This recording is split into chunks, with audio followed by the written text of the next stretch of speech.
Something Else Podcast. Hello and welcome to episode number 5, I believe, and it's the first one, the 1st of January 2021. Why I said it like that, not a clue. If I say 2021, it sounds really weird. Anyway, today's episode is all about movies and music. I mean, not necessarily about them in particular, but is old better than the new? Or is new better than the old?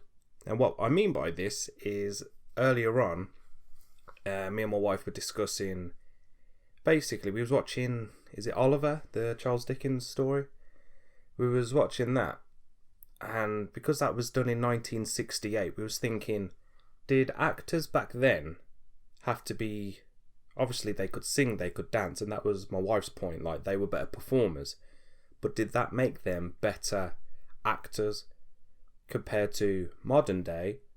You know, which ones were better? And my argument was, I would say you've got to be a better actor now, all because most of the time you're green screened. So if you think about a lot of the films that are coming out now, something like Avatar, for instance, if you've seen the behind the scenes, they're generally just kind of in a warehouse with green screens, maybe some very vague props, and they've got to kind of use their imagination. I don't know if you've seen the Star Wars, the Han Solo movie, but I've watched the behind the scenes of that one, and there's a part where they're on that train thing, and Han Solo shooting everyone. It's a really good scene, and that's all CGI. But the best part about it was the train and everything was real, but obviously the background and the people flying at them on the little space bike things, that wasn't. But the cameraman, he could see what would have been in the film, so he could see the people coming towards them. But it was all because it was kind of like the way they do The Mandalorian, it's kind of like shot in real view, but the actors couldn't see it. So I guess it was the director saying, you know, they're coming on your left, they're coming on the right. And this was my argument, because nowadays with green screen, blue screen, whatever it is, generally the CGI is more than props now, whereas back in the old days, if you look at like silent movies, the actors had to be on like point. You know, for a start, you couldn't really portray anything via audio because they couldn't record sound at that point, so they generally dubbed some musical over it, so you never really heard the actors' voices. That's why Charlie Chaplin was, you know, in a league of his own, Buster Keaton, them kind of characters, and they could portray such varied emotion through their actions. Like if you watch, is it The Tramp and the Kid or something like that? And it's a very controversial episode or film of Charlie Chaplin, because it's about the tramp, Charlie Chaplin, and this boy. And at the very end, you know, they rejoice, they get separated or something, but they get back together. Charlie Chaplin gives him a great big cuddle and gives him a kiss. The controversial bit is he kisses him on the lips, right? But when you watch it, you can see the emotion, and there's a part where I think Charlie Chaplin's running away or something, and the boy's tearing up, he's crying, and it's kind of like, holy crap. And that was back in, what, the 20s, if that? So literally like 100 years ago. And I think because back then, films and TV, there was lots of prop work, you know, they'll build the sets. They still do that now, don't get me wrong. But there was a lot of prop work. There was a lot of, I would say it was heavily down to the actors to get that, you know, whatever the director wanted. Where now, if a director doesn't like something, he can just be like, we'll just CG it. Like if you've watched John Wick, they literally, if you've not seen John Wick, go ahead, it's brilliant. Keanu Reeves, it's still the same kind of dull acting, but it's brilliant. But there's a part where his dog does a poo on the lawn, and they CG'd a coil of poo. Why? I have no idea. It didn't really add anything, but it was like £1 million to do it. But yeah, going back to the original thing, is new better than the old? Now I'm going to start with music, because that's where I find you'll really see it, like a clear difference in my eyes. Now, I'm a musician, I guess. I play the guitar, bass, drums, you name it, I'll play it. I had some lessons as a younger me, and then it was kind of just teaching myself. So a lot of music theory is a bit alien to me, but I can get by. Now, my thing is, a musician of yesterday is better than a musician of today. Not in the sense of raw talent. Like if you put someone like, let me think, Ringo Starr, you know, he wasn't the best drummer by any means, but he suited what he did. Bob Dylan, absolutely lousy at singing, but it suited what he did, and his lyrics were better than anything. But my thing is, because of how easy it is to do music now, like if you think about it, I mean, there's all these, like, I don't really like a lot of modern music. If anyone knows me, they will agree. They'll probably be nodding right now, saying, "Yes, he was born in the wrong era." But it's like artists like I'm gonna get the names wrong, Lil Pump and Trippie Redd and other sorts of smarty looking like Rainbow Drop people. You know, I think I touched on this before with the Family Guy episode. If the 90s rappers went and had like a fight with the 80s rappers, who would win? And it's like, music now, I think it's lost. Not all of it, because there are some genres what still keep it going, like some essences of modern R&B or modern rap. You know, it's still lyrically fantastic, but musically, the composition, it's not good. If you use like Bohemian Rhapsody, it's a classic one. It's always a good go-to.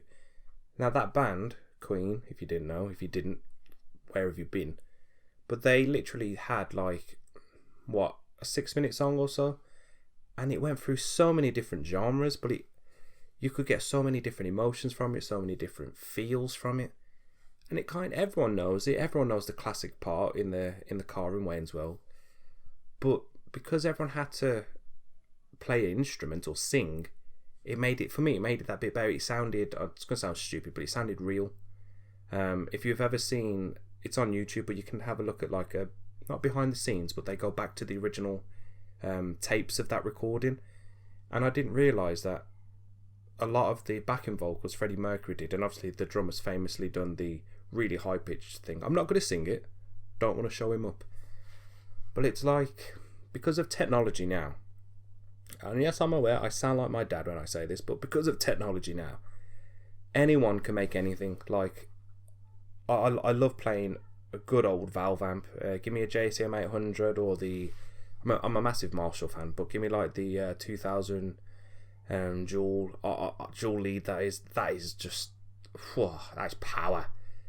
But then you can get a lot of solid state amps, so all digital, that can do the same thing. You know what I mean?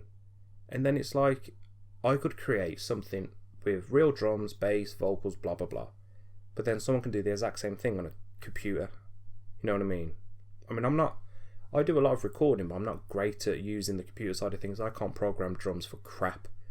And I find with how easy it is, anyone can become an artist. You know what I mean? There's lots of YouTubers that do it. It's like how to write a pop song, and like, it's, you know, and just think, is it that easy now? And then you'd listen to the lyrics and you think, yes, it is that easy now. Literally sing about anything and people go mental for it. There's things I really love. I'm getting off topic, but there's things I really love. They're like pictures on like Instagram. It's like, it'll bring up like the lyrics of Bohemian Rhapsody, for example, and it's like just brilliant. It's like proper in-depth, really thought about lyrics. And then on the opposite side, it's got like all the single ladies or something, and it's just, it's just hilarious because it's the same thing repeated. Like, what's that song? Rihanna's Umbrella. It's just her saying Ella, Ella, Ella, A. You know what I mean? There's nothing much to it, but you know, that's the era we live in. And I'm not saying technology is ruining music. If anything, it's making it easier because it gives that, it gives musicians that chance to do stuff without having to go to a studio. In the first band we was recording, and you know, we could have paid a couple of hundred, maybe $1,000 to go and record in a studio, but all we needed was a couple of plugins. So not plugins, no, like interfaces, I'll just call it that, so we can plug the instruments in and record. Drums were a bit tricky. As the second band, we brought like an entire microphone rig for the drums. But I just think now it's so much easier to make it. I don't think the consistency of the enjoyment's there, like, because you can literally just quickly tap out a beat, put some samples over it, and it's done. But then someone else will have the same program, do the exact same thing, and then you've got the same sound. And I think that's why pop music, for instance, like what's in the charts, always sounds the same. Same 4 chords, same beat, same time signature, same tempo, you name it, it's all the same. And I'm not saying you don't get that with real instruments, like take the guitar. My favourite guitar at the minute, and it will forever be, isn't a very expensive one. It's just a Yamaha Pacifica, very much a quote beginner's guitar. And if I gave that to someone like Slash, it would sound like Slash is playing my guitar. But then if I got Slash's guitar, which is like a 10 grand Gibson, it'll sound like I'm playing a £10 Gibson. And I think with instruments, you get that personal touch, you get that identity of someone. But on a computer, because it's all programmed, you're just going to get the same sound. There's a guy, I can't remember his name. I want to say his name's Glenn Fricker. SMG Studios on YouTube. He's brilliant. He's Canadian, but he's a very angry Canadian. But he does one, and basically he's always moaning at drummers. Not drummers in particular, but the bands they'll have a drummer record, but then they'll use samples into the drums, so it takes the drummer away, and they've basically turned real drums into a digital drum machine. You know what I mean? And his is all down to the fact that he likes the fact that sometimes the guitarist might be a bit quick, or they might hit a note differently, just like on the drums, and it gives it that realism, it gives him that energy. Whereas a computer, it's all the same. You know what I mean? And that's where I think music, in the, not necessarily the olden days, but in the older format, is better. Like a classic one. And I never believed it until my dad actually showed me the demonstration. Was I had the AC/DC Highway to Hell album on vinyl, and I had the digitally remastered one on MP3. My dad has always said that vinyl is better than CD, it's better than MP3, it's just better than any digital format. And I was like, no, it's not. I was like, because it cleans it up, it adds to it. He's like, yes, but then it's not what they recorded. I was like, how so? And then he actually did the comparison, and what he did was he brought a vinyl player, nothing massive, like just I think it was like 50 quid, like a vintage brand or something, and you could record straight to MP3. And what he did, he played that, and he was like, this is the original. And in all fairness, it sounded beautiful. It does depend on what you played it through, but you could hear it. I mean, if you know AC/DC, like, they are famous for having a wall of amps, and they just have a big raw sound, and it sounded mint. Like, it was kind of like, I've listened to the album many times, but when he played it through that, I was just like, it's like I've heard it for like the first time ever. But then when we played it through the digital one, it was really weird, because it was the same song, but it just sounded a bit cleaner. The edge wasn't quite there. And then to make it like even worse, like to say, yeah, digital's crap, we recorded the vinyl straight to USB, plugged it into the computer, and we had to look at the waveforms. Holy crap, you don't realise just how much a digital remaster actually takes away. Yes, it amplifies the bass, may bring up the mids or something, but with vinyl, because it's got like, it records every single detail, like the scratches or something, it just makes the song feel like you're in the room with them recording. You know what I mean? Oh, it's brilliant. And I think that's what you don't get with the way, I mean, I'm not saying, obviously we use a lot of computers now to record. You plug your instruments in or mic them up, you record to it, but you're still getting that sound. But if you use, like, again, if you listen to like Ed Sheeran, actually, here's someone that I think uses it perfectly, because it's him playing the guitar, it's his voice, but then you'll have like, especially when he loops it, but he'll use, I'm going to say he uses samples, but he uses them perfectly. He uses the right sample. There was another one I was going to use. Oh, it's gone. Which one was it? Oh, that was it. Auto-tune. This is another one where I think old school is better than new school. Now, Auto-Tune came out when? Was it 98 or something like that? Now you think you've got Whitney Houston, you've got Celine Dion, you've got Marvin Gaye, you know, you've got all these legendary singers, Michael Jackson, Freddie Mercury, you name them, and they sang perfectly. And again, if you go and look at the outtakes of like Bohemian Rhapsody or something, the amount of times he buggered a note or something, you know what I mean? He absolutely butchers it, but he just carries on, does another take. Obviously back then they recorded on like tape and film, but now it's all digital, so it's a lot easier to do takes because you can wipe it and not have to worry about it being overdubbed. Not overdubbed, but you know what I mean. If you listen to some of the Beatles tracks when they've cocked up a line or thought now we need to record it, they'll use the same tape, but because of the way film works, there's still like a ghost layer on it, so you can still hear what was being played. But auto-tune baffles me. Like, why do people need it? Just practice. I mean, I'm not the best singer, but I'm learning, and I've kind of found where I'm comfortable with, what I can and can't do, and it's knowing what you can and can't do. If you use auto-tune as an effect, awesome, I love it.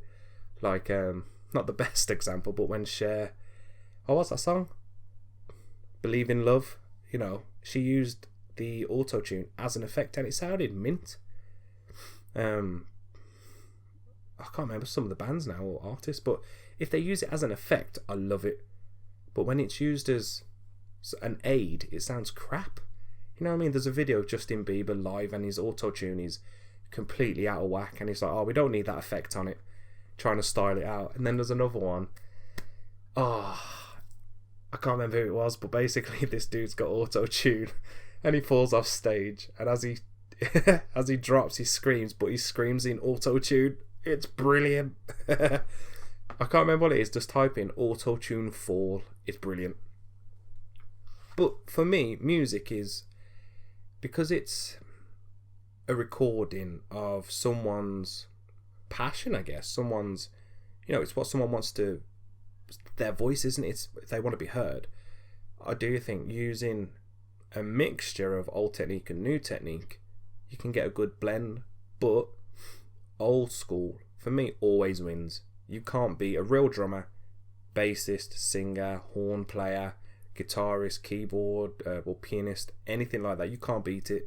You get someone tapping on some keys. I mean, the one thing I'll give it to is like dubstep. Technology, fantastic for dubstep, unless you're Tom Morello and then you just create it yourself anyway.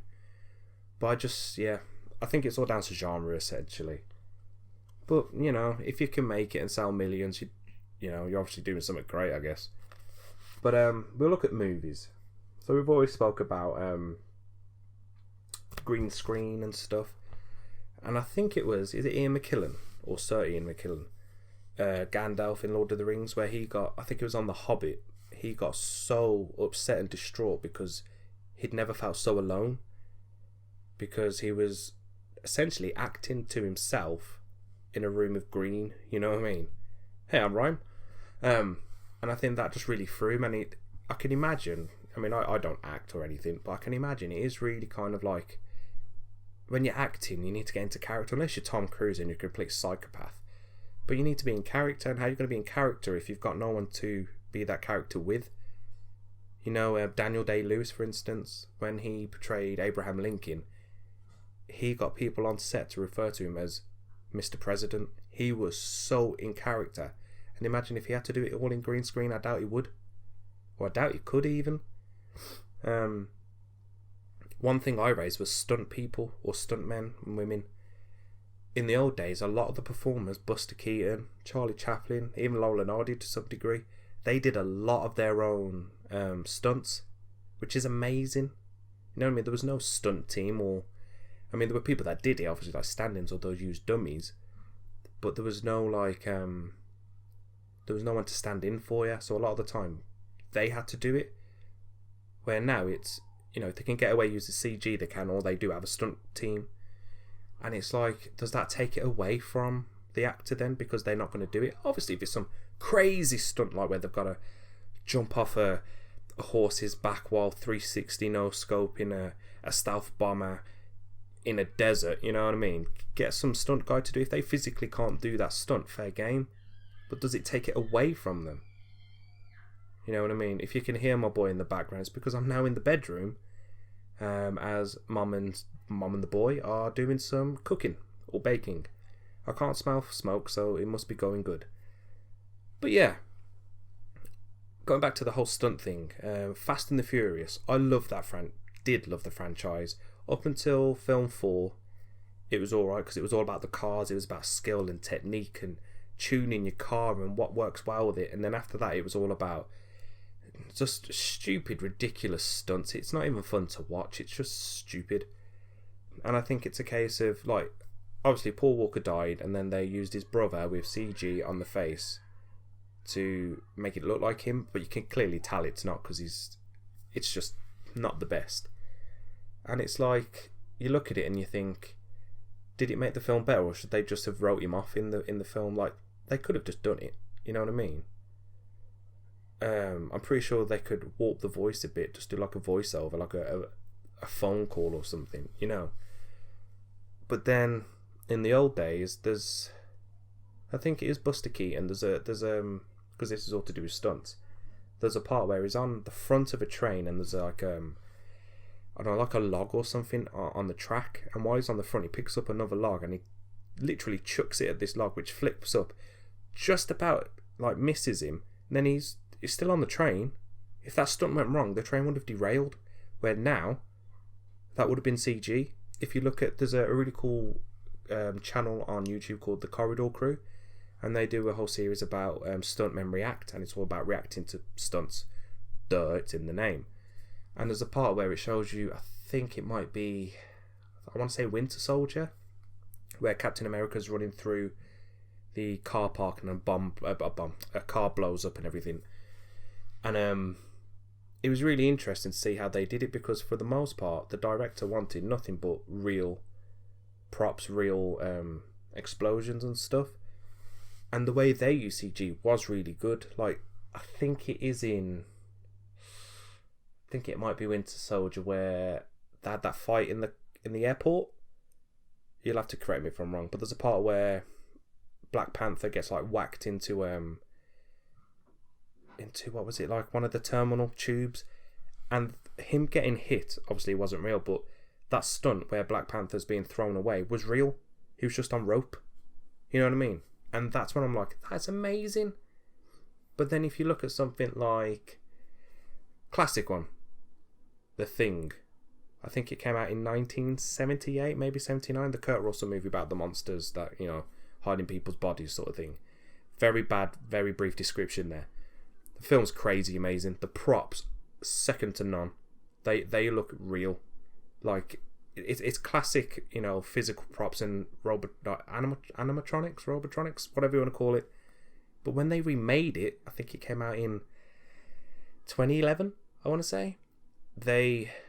Originally, they did use props like they did in the original. They did look a bit better because it's newer ways of making things, more not reliable, but, you know, electronics that move more realistically. And then, yeah, they decided to just forget that, and they mapped CG all over it. So then it went from looking like a remastered version to like this god awful like PS2 graphic cutscene. Oh, it's horrible. And then it was like, if you look at the films in TV in general, even back then, is it the actors that make a good film, or is it the writers? Because essentially the film's not going to happen if there isn't a script. You know what I mean? I mean, saying that, if you look at Anchorman, I can't remember what it was originally called. It's like Monkey Throwing Ninja Stars or something like that. And that script was pretty much awful, so it had to have rewrites. But then the actors make the film, but then the director has to direct the film. So even if you look at the old to the new, who really is better? You know what I mean? What era is better? Like, are newer films better because the script's got to write something crazy like, oh, we're going to have this because we can do a big explosion, or oh, we're going to make it into space because we can CG a spacecraft or something? Or is it better in the old days because it was like, right, you know, Frankenstein, for instance, you have to direct or write that. I mean, Mary Shelley wrote it, but if you direct it, you've got to get the props written up, made up. You've then got to get actors in to do their auditions. it's a crazy one. Like, we was talking about it for bloody ages, and I know I've kind of waffled on about a load of things, but it is like, musically, I do think real musicians, real kind of techniques, the way they did it is better. But I think using a mixture will help. But again, it is genre specified, but it's just kind of my opinion. I do find real instruments better than computer simulated. You can generally tell which one's which. But then with the movies, I love lots of old movies.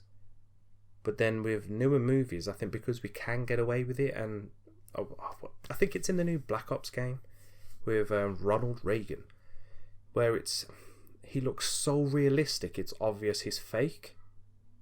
If that makes sense, like the CG on it is so realistic, but it just amplifies the fact that he's not real, that it's fake. Like if you watched what Star Wars was it? The Force Awakens, where, damn it, I forgot his name. Colonel something or other. But they basically used the standing because the original actor had died, so they used the standing and CG'd this dude's face on it, and it looked horrendous. But then when they did Leia in, I think, Rogue One, it didn't look too bad. It looked a bit, like you could tell it wasn't real, but it didn't look too bad. But I think it's just one of them ones, isn't it, really? I guess it's down to preference. Like, you wouldn't be able to make something like Avatar back then because the technology just wasn't around to make it look realistic. So you'd have something like the original Time Machine where it's just people painted blue, where it's running off of them and they've got like, wigs on. Where now you can get away with just face camming someone so you can get the expressions and, just kind of mould it onto the CG character. It's all baffling, really. I mean, what do you guys think? Do you think that technology hinders production, musically or on the film and TV basis? Or do you think it helps? I mean, that's it. I don't think there'll ever be a solid question. Actually, I know there won't be a question. I know there won't be a solid answer because they're two different eras. You know what I mean? One was good at the time, and now we have what we're using, and that's good for our time. I can imagine another 60 years, something else will come out. But it's just, I mean, it was just a really odd conversation. Not odd conversation, but a good one to have. I mean, we was watching Oliver, and it was like, okay. I mean, I suppose when you watch it back then, because obviously the equipment they were using was very different. I think it's sometimes like the saturation in the image or the harshness of the audio, it just amplifies it, makes it a bit more like, oh god. Like, especially if you watch something like The Warriors where the train goes past. Just something like that, and it's almost like you can feel it. It's like you're standing there. But when you watch, like, for me, when I watch a newer film, most of the time there is some form of CG, and I find myself watching it thinking, is that real? Is that fake? Is that real? Is that fake? You know what I mean? And yeah, I mean, it's musically, like I said, I prefer instruments than a computer. In the films, though, I like to have, I don't know what I prefer, really. I mean, if we're looking at is old better than the new? Is it, which one's the top one? I think it's quite even. I mean, it's a lot, again, with technology, it's a lot easier. I mean, you can make yourself a movie in a matter of hours with a computer. All you need is a very basic video editing software. You can use your phone. I mean, how many films now have been done on phones? You know what I mean? Is it the new Apple 12 million XYZ? That's got like the best camera. I mean, the phone's $1,000. $1,000? My car was $7,000. That phone is 1/7 of my car. My camera I use was $1,500. It's only 500 less than my camera. You know what I mean? And it just baffles me. I mean, I'm sitting here with my laptop that's got to be about 400 quid with a microphone that costs about 50, 60 quid. And I'm doing a podcast. I use it to do streams. But then if I get, the all singing, all dancing, specced out microphone and everything. I can do the same thing. You know what I mean? I might get better quality, but sometimes I'm just like, is it worth it? It goes back to the whole vinyl versus digital. It's like with cameras, especially for film. Is film better than digital? But we'll actually no, we won't leave that till the next one. We'll quickly get that one out of the way with. I started on film camera. Now I use digital. For me, a proper photographer. I'm going to sell some pots now. But for me, to be a proper photographer, you should be able to go to any camera and know exactly what you're doing. But sometimes I've given a film camera to a, quote, photographer, end quote, completely lost. They're just looking at it like, okay.